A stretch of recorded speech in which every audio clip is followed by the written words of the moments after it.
Hello students, welcome back. हम कर रहे हैं chapter number 12, balance of payment.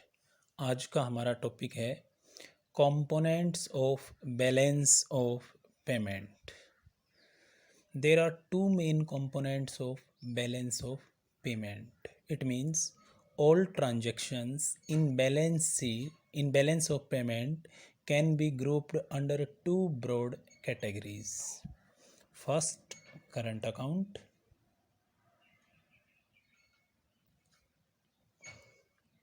और सेकंड है कैपिटल अकाउंट। बीओपी के यही दो मेन कंपोनेंट भी होते हैं। बीओपी में जितनी भी रिसिप्ट और पेमेंट होती हैं वो सब इन्हीं में इंक्लूड की जाती हैं। तो बीओपी के कंपोनेंट में दो तरह के अकाउंट आते हैं। पहला अकाउंट है करंट अकाउंट, दूसरा अकाउंट है कैपिटल अकाउंट। अभी हम कर रहे हैं current account.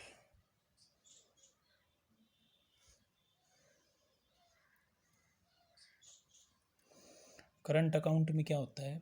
Current account refers to an account which records all the transactions relating to exports and imports of goods and services and unilateral transfers during a given period of time. Current account में वो सारे record, उन transactions के वो सारे record, उन transactions के वो सारे रिकॉर्ड डाले जाते हैं जो रिलेटेड होते हैं एक्सपोर्ट किसका, गुड्स और सर्विसेज का, और यूनिलैटरल ट्रांसफ़र। एक फाइनेंशियल ईयर में जितने भी ट्रांजैक्शन होते हैं इनसे रिलेटेड, उन सब का रिकॉर्ड करंट अकाउंट में डाला जाता है। करंट अकाउंट के कंपोनेंट होते हैं, मेन कंपोनेंट होते हैं करंट अकाउंट के। पहला है export and import of goods.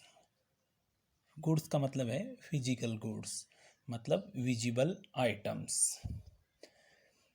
वे सारे ट्रांजैक्शंस जो गुड्स के एक्सपोर्ट और इंपोर्ट से रिलेटेड होते हैं वो किस में डाले जाएंगे? करंट अकाउंट में। ये कहलाता है पहला component. A major part of transactions in foreign trade is in the form of exports and imports of goods. Payment for imports of goods is written on the debit side. जो भी हम import करते हैं उनकी payment को current account के debit side में लिखा जाता है। And receipts from exports is shown on the credit side. और एक्सपोर्ट से हमें जो रिसिप्ट मिलती है उसको क्रेडिट साइड में लिखा जाता है, वो क्रेडिट आइटम होते हैं। Balance of these visible exports and import is known as balance of trade. पहले भी हम पढ़ चुके हैं बैलेंस ऑफ ट्रेड क्या होता है। विजिबल आइटम्स के एक्सपोर्ट और इंपोर्ट जो भी होते हैं, विजिबल आइटम फिजिकल गुड्स जो होती हैं उनके एक्सपोर्ट और इंपोर्ट का जो बैलेंस है वो किस में लिखा जाता है? बैलेंस ऑफ ट्रेड में। तो पहला करंट अकाउंट का कंपोनेंट हो गया BOT, बैलेंस ऑफ ट्रेड, जिसमें इंक्लूड किया जाएगा एक्सपोर्ट और इंपोर्ट किसका? फिजिकल गुड्स का। ये पहला कंपोनेंट हो गया। दूसरा कंपोनेंट है exports and import of services. Current account का दूसरा कंपोनेंट है एक्सपोर्ट और इंपोर्ट सर्विसेज का या फिर इनविजिबल आइटम्स का।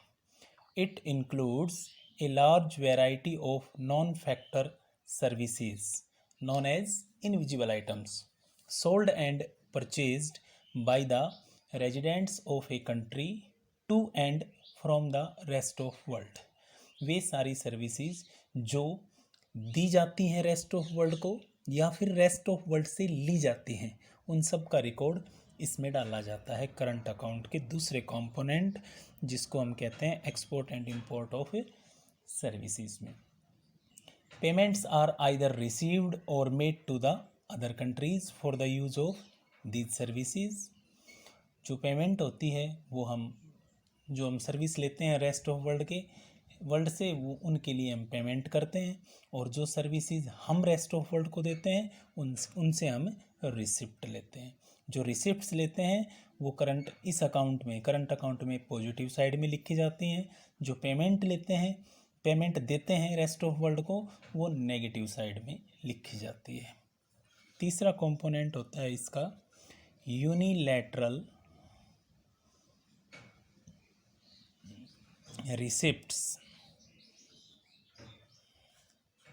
receipts and payments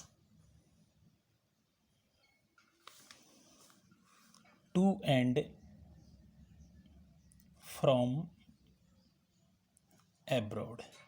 unilateral transactions one sided transactions होते हैं, जिनके बदले में कोई सर्विस नहीं दी जाती है, जैसे गिफ्ट्स हैं, डोनेशंस हैं, पर्सनल रिमिटेंसेस हैं, या फिर किसी भी तरह का वन वे ट्रांजैक्शन है।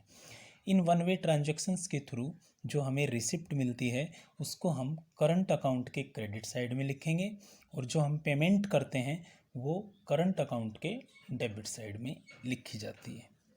चौथा कंपोनेंट है करंट अकाउंट का income, receipts and payments to and from abroad। It includes investment income in the form of interest, rent and profit। इसमें इंक्लूड होता है इन्वेस्टमेंट इनकम, हमने कोई फॉरेन कंट्री में इन्वेस्टमेंट किया है, इंटरेस्ट के रूप में पैसा मिल रहा है, या रेंट के रूप में मिल रहा है, या प्रॉफिट के रूप में मिल रहा है, तो हमारे लिए रिसिप्ट होगी, उसको हम करंट अकाउंट के क्रेडिट साइड में लिखेंगे। अगर रेस्ट ऑफ वर्ल्ड ने हमारे देश में ऐसा कुछ कर रखा है और वो हमसे इंटरेस्ट लेते हैं या रेंट लेते हैं या प्रॉफिट लेते हैं, तो उस कंडीशन में वो हमारे लिए पेमेंट होगी। तो रिसिप्ट होगी उसको हम क्रेडिट साइड में लिखेंगे, और जो पेमेंट होगी उसको हम डेबिट साइड में लिखेंगे। तो करंट अकाउंट में ये चार चीज़ें इंक्लूड की जाती हैं। यानी कि करंट अकाउंट का कंपोनेंट हो गए, पहला है विजिबल ट्रेड, दूसरा हो गया इनविजिबल ट्रेड,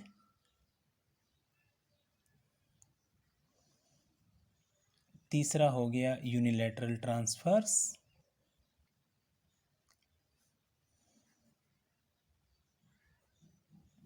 और चौथा हो गया इनकम, रिसिप्ट्स एंड पेमेंट।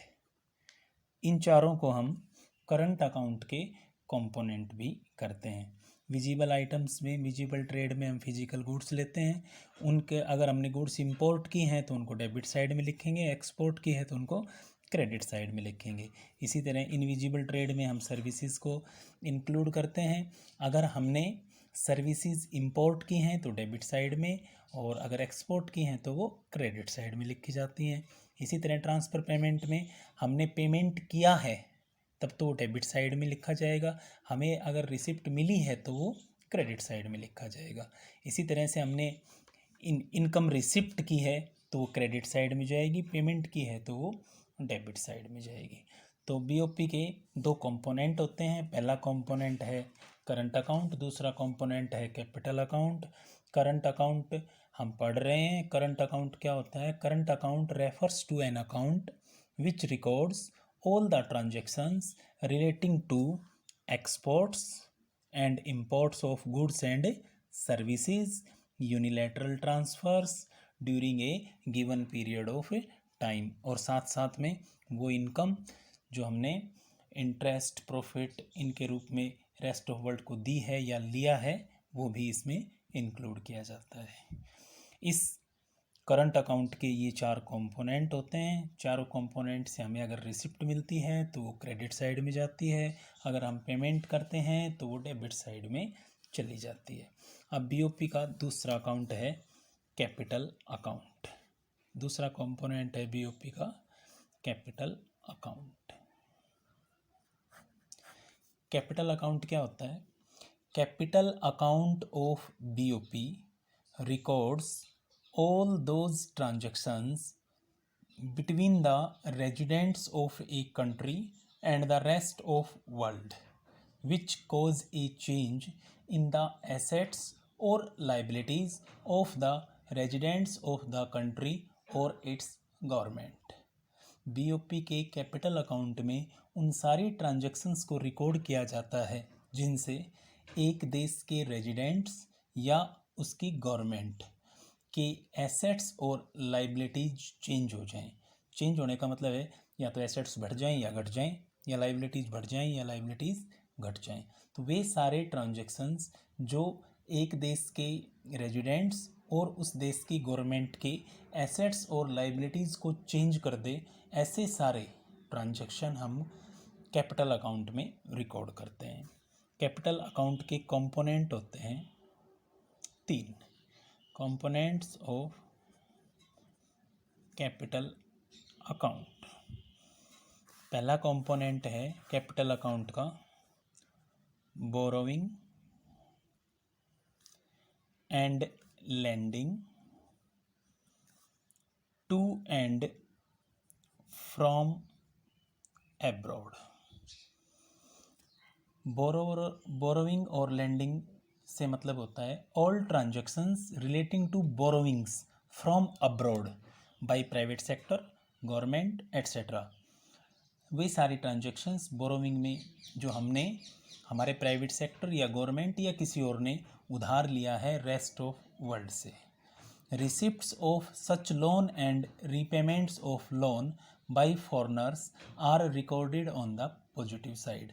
अगर हमने कोई लोन लिया है या किसी फॉरेनर ने हमें हमारे लोन को वापस कर दिया है, तो ऐसे अमाउंट को हम क्रेडिट साइड में लिखेंगे। मतलब हमें रिसिप्ट हो रही है तो उसको हम कहाँ लिखेंगे? क्रेडिट साइड में।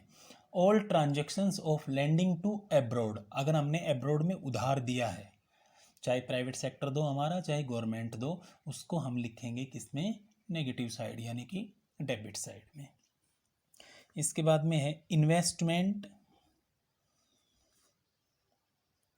To and from abroad.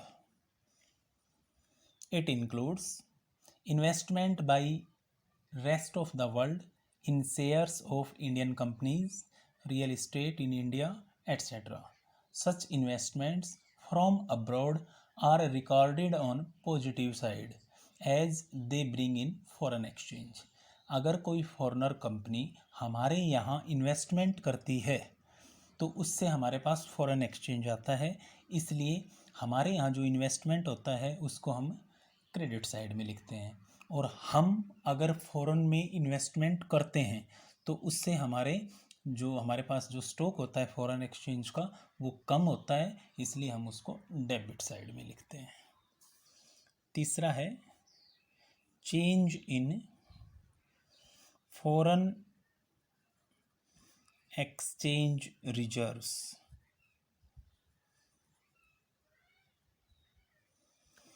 The foreign exchange reserves are the financial assets of the government held in the central bank। Financial assets होती हैं जो सेंट्रल बैंक के पास में रखी होती हैं, गवर्नमेंट की होती हैं ये। A change in reserves serves as financing items in India's BOP.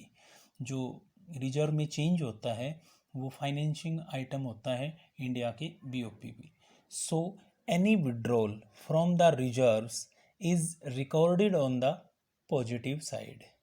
कोई भी पैसा जो यहाँ से निकाला गया है वो पॉजिटिव साइड में लिखा जाएगा, और कोई भी पैसा जो इसके पास आया है वो नेगेटिव साइड में लिखा जाएगा। यहाँ पर उल्टा सिस्टम होता है, अगर पैसा गया है तो क्रेडिट साइड में लिखा जाएगा, पैसा आया है तो वो डेबिट साइड में लिखा जाएगा। ठीक है, तो यहाँ पर क्या हुआ?